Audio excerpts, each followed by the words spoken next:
नमस्कार दोस्तों, मेरा नाम है अनिमेश और आप देख रहे हैं मेरा चैनल लोन मंत्री। दोस्तों, आज का आपने जैसा थंबनेल देखा है, मैं बताऊंगा अगर आपने कोई भी लोन लिया है और आपके पास कोई जायज़, आपके पास कोई आईपीसी या कोई आपके पास नोटिस आ गई है जो आपको लग रहा है ये तो यार रियल नोटिस है और आपको डर लग रहा है, तो आपको बिल्कुल फिक्र करने की ज़रूरत नहीं है। क्या करना है पूरा इस वीडियो में बताऊंगा, तो पूरा वीडियो देखिएगा बिना स्किप किए।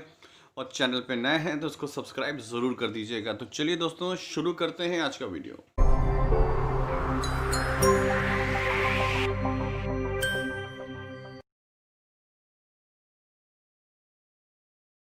तो दोस्तों, हो सकता है आपने कोई लोन लिया हो और आपको कोई लीगल नोटिस आया हो सकता है वो लीगल नोटिस कोई फेक ना हो, वो जायज़ हो, तो आपको टेंशन सता रही हो। तो आपको टेंशन लेने की कोई ज़रूरत नहीं है। तो मैं बता देता हूँ, आजकल जो बैंक्स वाले हैं, एनबीएफसी हो चाहे वो एचएफसी हो, कोई बैंक हो या कोई आपका पर्सनल लोन ऐप हो, अगर आपको कोई लोकल लीगल नोटिस आया है तो पहले वो देखिए।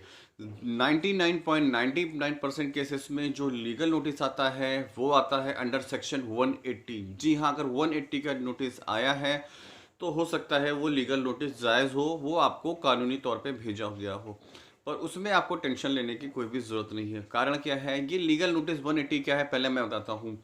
लीगल 180 जो आता है सेक्शन 180, उसके अंतर्गत में क्या कहते हैं, यदि आपके ने कोई एग्रीमेंट साइन किया है, कोई आपने कागजात साइन किया है और उसकी नियम और शर्तें अगर आपका उल्लंघन करते हो तो आप पे उस पर कार्रवाई हो सकती है। और तो उसमें कार्रवाई 180 में पहले क्या है कि आपको कोई डायरेक्ट जेल नहीं होती है, आपको कोई कोर्ट में पेश नहीं होना पड़ता है।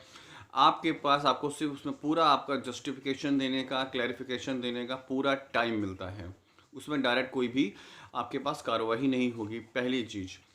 दूसरी चीज़, ये क्यों भेजते हैं बैंक्स, क्योंकि आप जब लोन लेते हो, लोन के टाइम पे एक एग्रीमेंट साइन होता है और एग्रीमेंट अगर आपने साइन किया है, मैं ऑनलाइन साइन की बात नहीं कर रहा हूँ, अगर आपने पेन से या पेपर पे कोई एग्रीमेंट साइन किया है, वो जो लीगल नोटरी फ्रैंकिंग के साथ हुआ है स्टैम्प पेपर के साथ, तो ही आपके ऊपर होती है।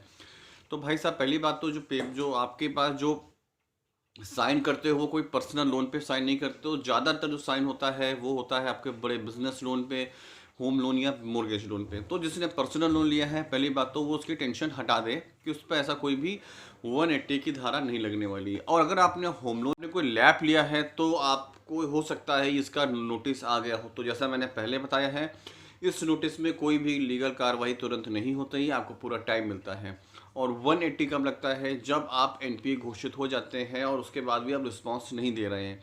और एनपीए घोषित कब होते हैं, जब आपने 3 महीने का लगातार ईएमआई नहीं किया है। तो अगर आपको 180 का लीगल नोटिस आ गया है तो आप बिल्कुल मत घबराइए, आप बैंक को कांटेक्ट करिए और हो सके तो अपना पूरा एक ईएमआई, 3 ईएमआई में से एक ईएमआई उस पर आप बैंक को दे दीजिए और उनको रिक्वेस्ट लेटर दीजिए कि आपको कुछ कारणों से आप ईएमआई नहीं भर पा रहे, थोड़ा टाइम दिया जाए।